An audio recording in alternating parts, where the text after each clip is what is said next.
大家好，我今日想分享嘅係兩篇動物散文，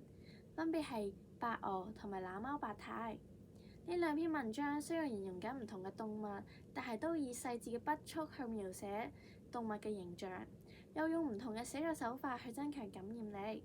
我會首先從寫作技巧同埋個人反思呢兩篇進行分析。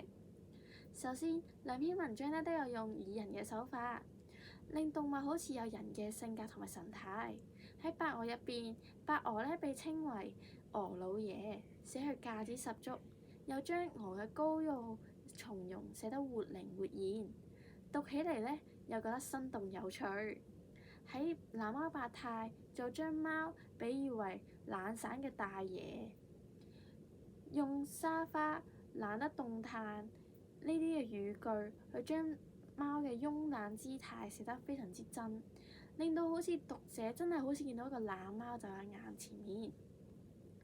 同埋兩篇文章都有用反襯同埋對比，去突出唔同動物嘅特點。白鵝就以鴨嘅拘束、狗嘅囂張去同埋白鵝從容高傲去對比，又以環境嘅簡陋反襯對白鵝嘅喜愛。而懶貓白太就用野貓嘅機靈反襯家貓嘅懶散同溫順，通過強烈對比，令唔同動物嘅性格都更加鮮明突出。另外喺兩篇文章描寫角度都非常之豐富，喺白鵝嘅叫聲、步態、吃相呢三個方面都描寫得非常之清晰，而懶貓白太又從睡姿、動作、神情呢啲細節去入手。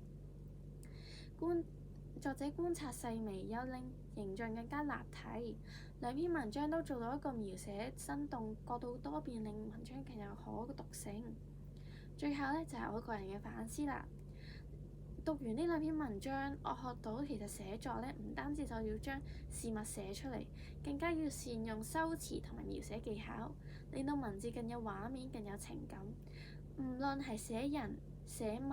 定係好似呢啲文章咁樣寫動物，